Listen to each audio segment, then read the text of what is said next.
नमस्कार। आप सभी का बहुत बहुत स्वागत है हमारे चैनल में। जैसा कि हम सभी जानते हैं कि G20 की बैठक हो चुकी है और इसका शिखर सम्मेलन जो है वो इंडोनेशिया के बाली में संपन्न हो चुका है। तो इंडोनेशिया एक बहुत महत्वपूर्ण देश हो जाता है और साउथ ईस्ट एशिया के अंतर्गत भी एक महत्वपूर्ण स्थान रखता है।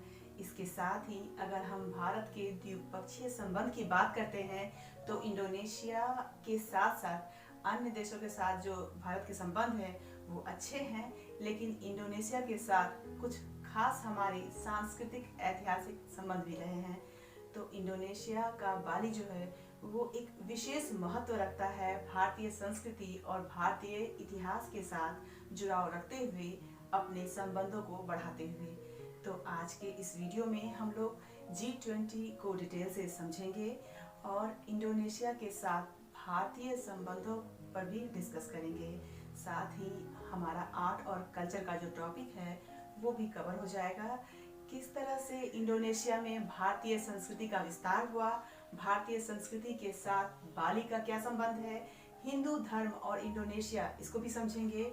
तो ये टॉपिक को अगर हम लोग एग्जाम्स के तौर पे देखते हैं तो ये बहुत महत्वपूर्ण टॉपिक हो जाता है। इसमें अगर देखा जाए तो दो देशों के संबंध में जीएस पेपर 2 में इसको हम लोग अंतर्राष्ट्रीय संबंध के रूप में देख सकते हैं। साथ ही जीएस पेपर 1 में हम लोग कला और संस्कृति से इसको जोड़ सकते हैं। तो चलिए वीडियो की शुरुआत करते हैं। तो G20 इंडोनेशिया के बाली में 15 से 16 नवंबर 2022 को इसका आयोजन हो चुका है। इस पे हम देखेंगे कि जितने भी देश शामिल होते हैं G20 में, इस बार इसकी क्या खास बात है कि रूस जो है इसमें शामिल नहीं है। क्यों? इसके कई सारे कारण हो सकते हैं, कई वजहें हो सकती है। तो हम लोग कह सकते हैं कि वहाँ का चलता हुआ युद्ध या वहाँ की परिस्थितियाँ हो सकती है। तो अब हम लोग बात करते हैं कि G20 समिट में कौन कौन से देश शामिल हैं। तो इसमें हम देखते हैं यूनाइटेड किंगडम के देखते हैं, तो फिर जर्मनी, फ्रांस, इटली, तुर्की, साउथ अफ्रीका, इसके बाद देखेंगे Saudi Arabia, Asia, China, India, Japan, Indonesia के साथ देखते हैं ऑस्ट्रेलिया, दक्षिण कोरिया, और अगर हम अमेरिका की तरफ देखते हैं तो कनाडा, यूएसए, मेक्सिको, ब्राज़ील और अर्जेंटीना। ठीक है, तो इस बार इसका आयोजन जो है वो इंडोनेशिया के बाली में किया जा रहा है। तो इससे पहले 2021 में कहाँ हुआ था? तो ये हुआ था इटली में, इटली के रोम में हुआ था। ठीक है, 2023 की अध्यक्षता कौन करेगा? तो ये अध्यक्षता भारत करेगा और वह भी 1 दिसंबर से आधिकारिक रूप से अध्यक्षता इसके पास आ जाएगी, और लेकिन 2023 में इसका आयोजन कराया जाएगा।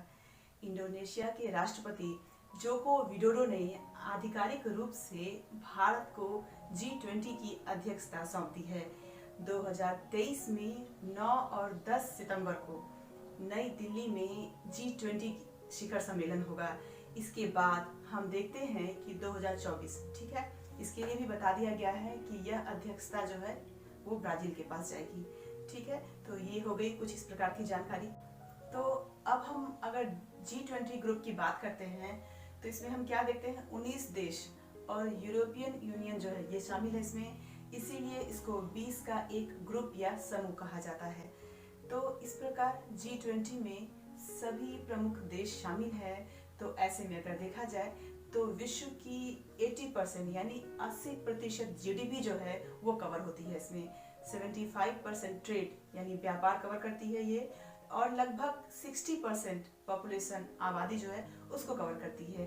तो इस प्रकार हम कह सकते हैं कि G20 की बैठक ये काफ़ी महत्वपूर्ण बैठक है। तो इंडोनेशिया की अगर बात करते हैं तो यह अलग अलग द्वीपों से मिल करके बना हुआ है। इसमें देखेंगे प्रमुख द्वीपों में नाम देखेंगे सुमात्रा, जावा, बाली, न्यू गिनी आइलैंड। इसके साथ साथ इसमें कई छोटे छोटे आइलैंड हैं जिससे मिलकर ये बना है। तो बाली की बात करेंगे तो बाली में देखते हैं 90% आबादी जो है वो हिंदू है। इसको हम लोग डिटेल से आगे समझेंगे। तो देखेंगे कि बाली में आयोजित शिखर सम्मेलन में भारत की शानदार झलक देखने को मिली। यूक्रेन युद्ध को लेकर प्रधानमंत्री नरेंद्र मोदी ने रूसी राष्ट्रपति व्लादिमीर पुतिन को जो संदेश दिया था उसकी गूंज जो थी वो शिखर सम्मेलन के घोषणा पत्र में भी सुनाई दी।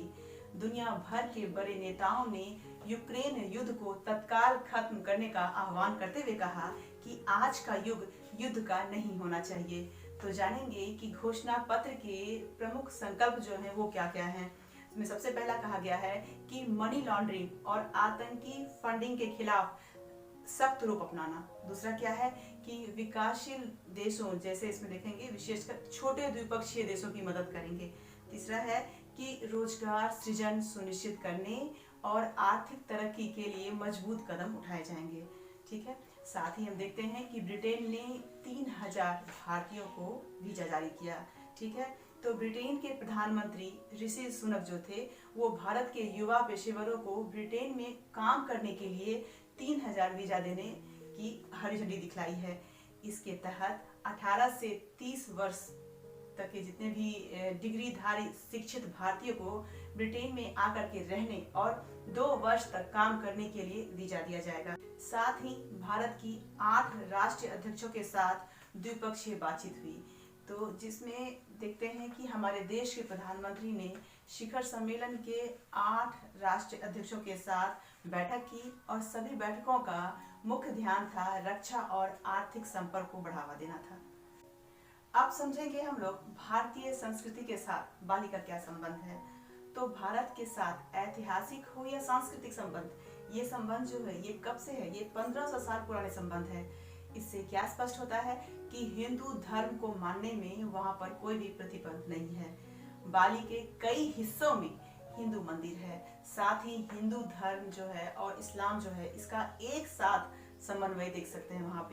वहाँ पे एक संस्था है जिसका क्या नाम है, paper Hindu rituals in India and Bali. इससे क्या पता चलता है कि शैव बौद्ध भिक्षु जो थे और पुजारी ये सब व्यापारियों के साथ भारत और चीन के रास्ते होते हुए बाली पहुंचते थे। इस प्रकार हम देखते हैं कि हिंदू धर्म वहां बाली की संस्कृतियों में मिल करके एक नए रूप में उभर कर सामने आए। भारतीय हिंदू की तरह ही वे भी कर्म और पुनर्जन्म में विश्वास रखते हैं। बाली में भारत की तरह ही देवी लक्ष्मी के समान देवी श्री, इन्हें भी धन की लक्ष्मी माना जाता है। इसी प्रकार वहाँ देखेंगे पारंपरिक हिंदू देवी देवता और स्थानीय देवी देवता देख सकते हैं। वहाँ भी भारत में जिस प्रकार देखते हैं हम लोग एकेश्वरवाद को मानते हैं, ठीक है, उसी प्रकार बाली में देखते हैं एकेश्वरवाद जैसा ही वहाँ पे देखने को मिलता है। तो वहाँ एक शब्द है, नाम दिया गया है सांग हयांग विधि।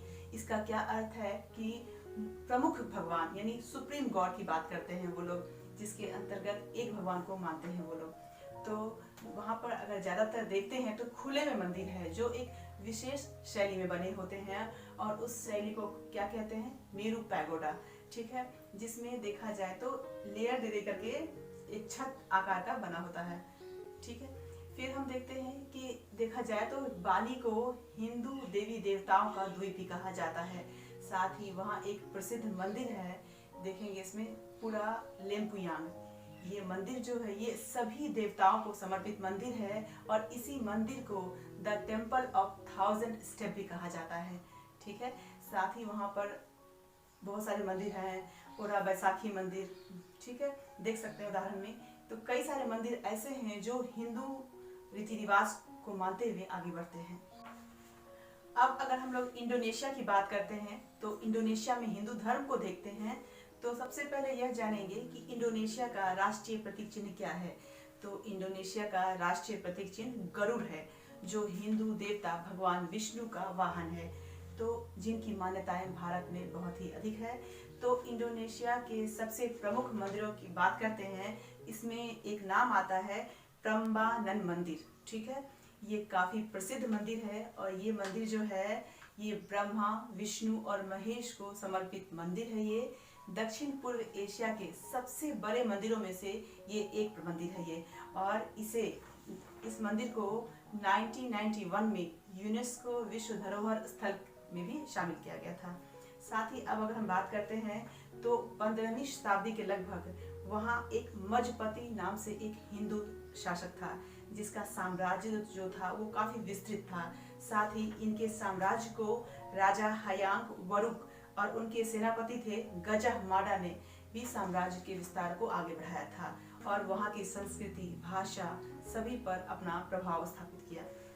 तो निष्कर्ष रूप से क्या कह सकते हैं हम लोग कि ये हम सब भारतीयों ने उस समय गौरवान्वित महसूस किए जब इंडोनेशिया के राष्ट्रपति जोको विडोडो के समापन समारोह में भारत को G20 की अध्यक्षता मिली। राष्ट्रपति विडोडो बधाई के पात्र हैं, जिनकी अध्यक्षता में G20 शिखर सम्मेलन का समापन सफलतापूर्वक हो गया। तो बाली शिखर सम्मेलन की सबसे बड़ी सफलता जो है वो क्या है? यूक्रेन युद्ध के खिलाफ आम सहमति है। इसका क्या अर्थ है कि बतौर सदस्य राष्ट्र रूस भी जो है इस तथ्य से सहमत है। इससे परिस्थितियां काफी दिलचस्प बन गई है। विश्व को युद्ध से बचाना काफी जरूरी है। यही कारण है कि शिखर सम्मेलन में मौजूद सभी नेताओं ने स्पष्ट रूप से क्या कहा कि यहाँ देखा जाए तो कहते हैं कि युद्ध जो है वो युद्ध का विश्व व्यवस्था में कोई स्थान नहीं है। यदि जंग चलती रही तो प्रमुख वैश्विक समस्याएं जो है उसका समाधान जो है वो भी जटिल हो जाएगा। तो भारत के लिए अगर चुनौतियों की बात करते हैं हम, तो अगले 1 साल के लिए नई दिल्ली को एक बड़ी जिम्मेदारी सौंपी गई है। एक तरफ G20 के भीतर ही सदस्य देशों में बढ़ रहे तनाव और नई विश्व व्यवस्था को लेकर के कुछ सदस्यों की विस्तारवादी सोच से भारत को जूझना होगा। साथ ही दूसरी तरफ देखते हैं वैश्विक तनाव, बिगड़ती अर्थव्यवस्था के साथ साथ महामारी जैसी समस्याओं से भी भारत को जूझना होगा। इसमें जरूरत होगी नई सोच, नई नीति और प्रभावी नेतृत्व की। तो यहाँ देखेंगे कि वसुधैव कुटुंबकम की थीम पर आधारित भारत की अध्यक्षता जो है वो निश्चित ही मददगार साबित होगी। भारत इस संगठन के जरिए एक पृथ्वी, एक परिवार और एक भविष्य का संदेश देना चाहता है, जिसमें वैश्विक कल्याण और विश्व शांति की अपेक्षा की गई है। यही कारण है कि प्रधानमंत्री ने भी अपने संबोधन में विश्व को शांति की ओर बढ़ने का आह्वान किया। साथ ही यह भी जानेंगे कि यूक्रेन और रूस युद्ध को लेकर क्या हुआ। तो यूक्रेन में युद्ध को लेकर नेताओं की घोषणा जो थी वो सबसे अधिक चर्चा का विषय रहा। इंडोनेशिया के राष्ट्रपति ने सभी पक्षों से तनाव को न बढ़ाने का भी आग्रह किया। फ्रांसीसी राष्ट्रपति इमैनुअल मैक्रों ने कहा कि यूक्रेन युद्ध में रूस के पुरानी स्थिति की ओर वापस जाने के लिए G20 के नेता सहमत हैं। साथ ही उन्होंने यह भी कहा कि आने वाले महीनों में चीन इसमें बड़ी मध्यस्थता की भूमिका निभा सकता है। अमेरिकी वित्त मंत्री जेनेट येलेन ने यूक्रेन के लिए अंतर्राष्ट्रीय समर्थन की मांग की। साथ ही यह भी कहा कि उनका देश रूसी मिसाइल हमलों को स्वीकार करता है।